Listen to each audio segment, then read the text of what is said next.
Licenciado Joshua Barbosa, soy representante y director de JI Enfermeros, que es la institución que incluye a la Comisión Latinoamericana de Taxonomía Diagnóstica y a la Sociedad Iberoamericana del Cuidado Enfermero. Bien, en esta conferencia que voy a compartir con todos ustedes y en nuestra página de capacitación en enfermería de Yindo.com, voy a hablar sobre la ley de la abstracción. Es un pequeño constructo de ideas que he elaborado para ustedes, para que puedan conocer un poco más de la ley de la abstracción. Es una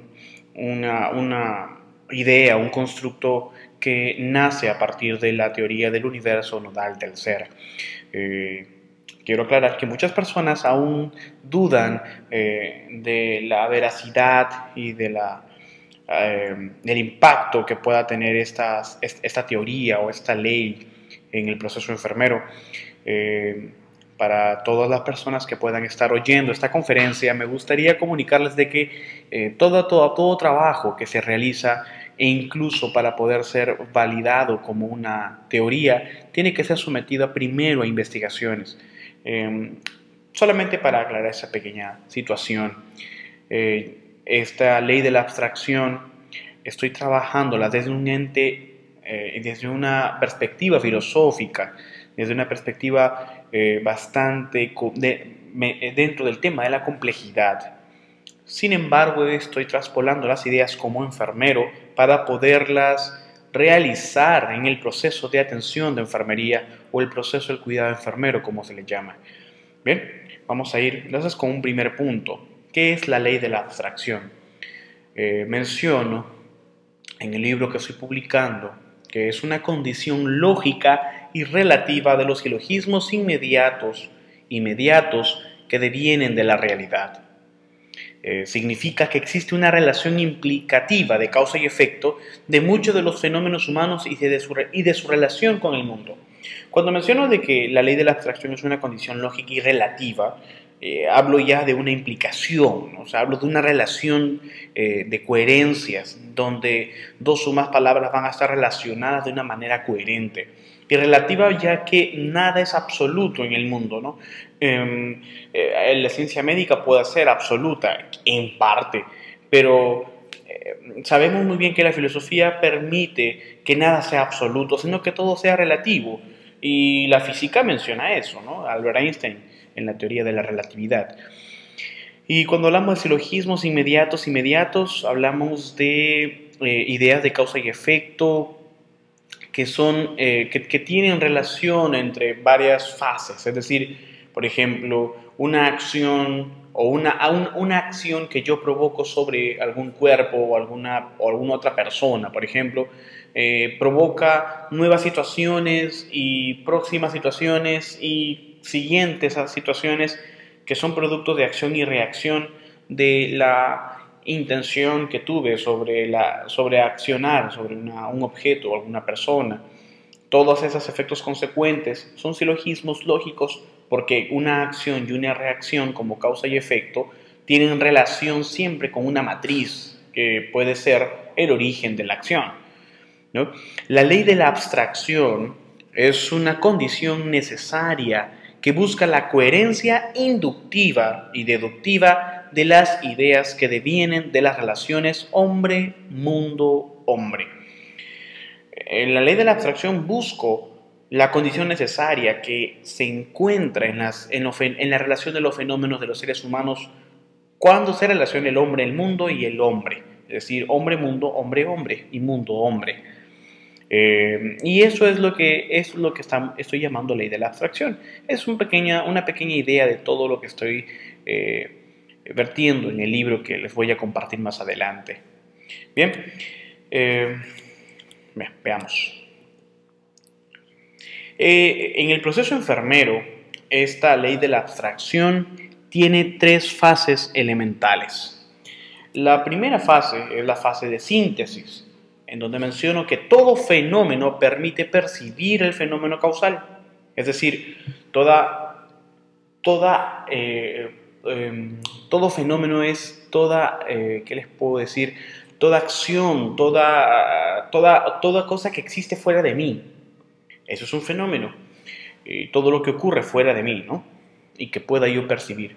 Y todo lo que ocurre fuera de mí se permite hacia mí, es decir, puede ser percibido por mí como el fenómeno causal. Es decir, todo lo que yo observo y todo lo que yo percibo, en general, es una causa de algo o causa algo y que fue causado por algo. Bien, esa causa que nosotros identificamos como percepción en un momento, por ejemplo, en el cuidado, cuando entramos en la fase de valoración, cuando saludamos al paciente, cuando nos entregan el reporte, cuando vemos el historial médico, cuando escuchamos al interno de medicina o al médico residente hablar sobre el paciente, etcétera, puede ser identificado como, por ejemplo, un problema causal, un requerimiento, hablamos del paciente, de una necesidad, una respuesta o una manifestación como signos o síntomas.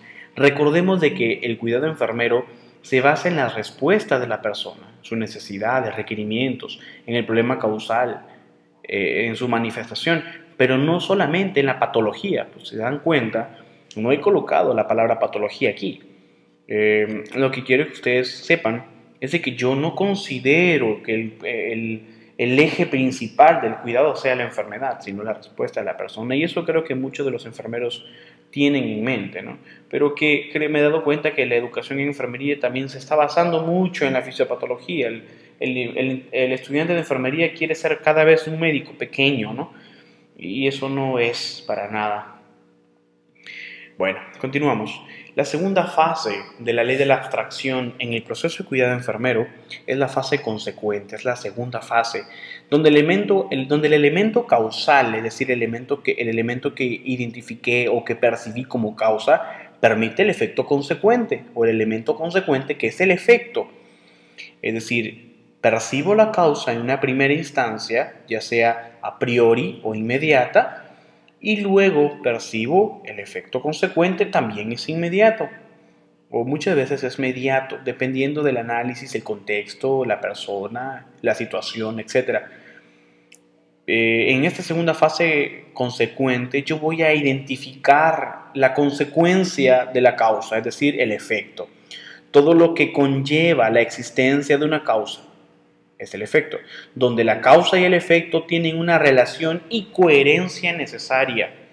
No hay nada de lo que existe en el mundo como efecto que no tenga relación con su causa.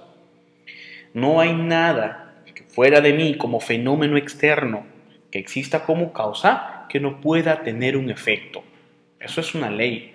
Y eso lo he considerado como ley de la abstracción y no es algo que yo inventé. ¿Bien? No es algo que yo inventé. Ya estuvo, quizás. Bien, la tercera fase es la fase de semejanza, es la tercera fase en el proceso de cuidado enfermero. En esta fase, tanto causa y efecto se incluyen o afectan las dimensiones del universo, ya sea la dimensión física, la dimensión psicológica o la dimensión espiritual. Esas tres dimensiones las estoy considerando producto del trabajo de la teoría del universo nodal del ser.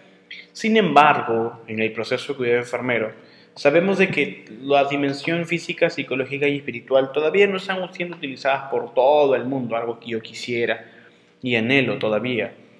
Y quizás no se logre, pero en fin. En la fase de semejanza, por ejemplo, podemos utilizar algunos de los esquemas de valoración ya establecidos, estandarizados o tradicionalmente utilizados como los patrones funcionales de salud de la doctora Marjorie Gordon, las necesidades de salud que se utilizan mucho en Europa, de Virginia Henderson, por ejemplo, o también aquellas personas que utilizan mucho la taxonomía 2 de la Ananda, que son los dominios de salud. Pueden realizarlo. Para esto, para esta ley de la abstracción, utilizando esas tres fases, voy a hacer un próximo video con un caso clínico, ¿no?, que se propone en el libro de la doctora Margaret Looney, donde van a poder ver cómo se aplica esas tres fases. Pero voy a hablar del esquema ahora.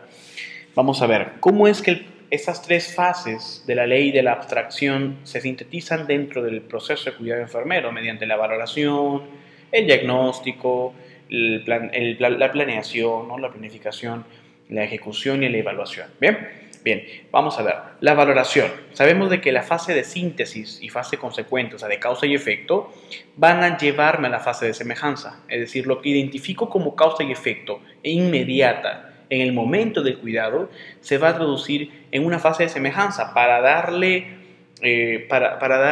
coherencia, ya sea con los patrones funcionales, las necesidades de salud, los dominios de salud, o si utilizan las dimensiones, pues utilizan las dimensiones. Entonces hasta aquí sabemos de que la fase de síntesis y consecuencia, es decir, causa y efecto, y la fase de semejanza pertenecerían a la valoración. Luego vemos por acá que se establece el diagnóstico NANDA, es decir, una vez que yo haya identificado la causa y el efecto y lo haya parametrizado quizás o correlacionado con los patrones funcionales, las necesidades de salud o los dominios de salud, voy a identificar el diagnóstico NANDA bajo la etiqueta, el factor etiológico y las características definitorias establecidas por el diagnóstico NANDA. Bien, por otro lado, en la metodología singular que estamos manejando y que nos ayuda la ley de la abstracción, directamente de la causa y el efecto y haciendo la semejanza puedo llevar a una etiqueta NOC, ya que la relación de causa y efecto tiene una similitud de proposición con el diagnóstico NANDA, ¿no? Porque eso es una hipótesis y el diagnóstico es una hipótesis. Entonces, pero bueno, para no entrar en conflictos con la utilización del diagnóstico NANDA, lo cual para mí es opcional, podemos llevar esta fase de valoración y transformarla en un diagnóstico cuando llegamos a esta fase de semejanza y luego llegar a las etiquetas NOC. Esto es opcional. Como les digo, ¿por qué? Porque todo el mundo cree que Joshua Barbosa es un opositor fiel a la NANDA y no es así, yo utilizo la NANDA. Nada más de que siempre hay que tener una segunda opción, quizás muy útil a veces. Bien, recordemos de que la NANDA y el diagnóstico NANDA, específicamente diagnóstico NANDA, no es una forma absoluta de utilización, ya que no todo el mundo lo utiliza, sino sería reglamentado por todo el mundo. Y la OMS dictaminaría que sea obligatoria la utilización del diagnóstico NANDA. Recordemos también de que el diagnóstico NANDA no tiene siempre toda la razón. Un libro no puede tener la razón respecto a la realidad emergente, ¿no? Lo que sí es la metodología, y muchas veces la metodología es aplicada de tal manera que no permite la flexibilidad de la enfermera, ¿no? O sea, el raciocinio se encierra muchas veces con la soberbia. Cuando personas como las que damos una conferencia nos encerramos en una idea que sabemos que está mal y que no nos lleva, al éxito o nos lleva muchas veces al fracaso. Bien. En esta fase de etiqueta de semejanza vamos a determinar las etiquetas NOC, lo cual también puede ser establecido cuando hayamos resuelto la fase de semejanza y hayamos pasado al diagnóstico NANDA y lo llevaría también a las etiquetas NOC. Bien, entonces hagamos esa similitud. Cuando identificamos las etiquetas NOC, vamos a identificar los indicadores, que es lo importante, las escalas de medida y las puntuaciones diana. Bien, porque tenemos una puntuación inicial. Recordemos, una puntuación inicial donde vamos a establecer las escalas de medida y una puntuación diana que es a la cual queremos llegar. La etiqueta NOC es solamente una etiqueta. Recuerden de que la etiqueta NOC no es la única que se debe colocar, sino son los indicadores con los 6 códigos, los cuales van a dirigir lo que se está pensando respecto al estado del paciente cuando se establece un diagnóstico. ¿Okay? Las escalas de medida son escalas del 1 al 5 que nos van a establecer la puntuación inicial y la puntuación diana es la puntuación a la cual yo quiero llegar respecto al estado del paciente cuando establezco una etiqueta de resultado.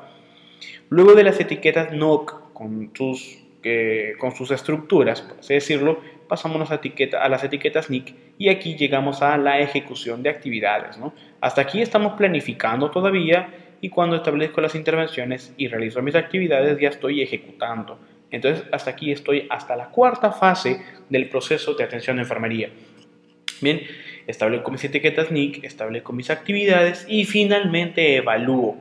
Bien, en la evaluación yo voy a comparar mi puntuación inicial, mi puntuación diana y finalmente mi puntuación final, valga la redundancia. Y para terminar estaría realizando mi registro en mis formatos de enfermería o en mis notas de enfermería y el reporte a mi colega del siguiente turno, ya sea el turno matutino, vespertino o el turno nocturno, el de la noche, ¿no? El turno nocturno. Bien, hasta aquí, colegas, espero que haya sido esta conferencia bastante breve y que se entienda, es lo principal para que muchas personas puedan aplicar en el caso que en el siguiente video que voy a hacer para ustedes y que puedan aplicar ese tipo de trabajo. Si les parece, me pueden escribir al correo electrónico jbarbosameca@intramed.net o pueden suscribirse a nuestro canal de YouTube. Este video también lo pueden encontrar en nuestra página web www.capacitacionenfermería.jimdo.com. Jimdo con J. Bien, muchísimas gracias. Se despide el licenciado Joshua Barbosa, representante y director del Consorcio Educativo J y Enfermeros. Bien, muchísimas gracias y Dios los bendiga.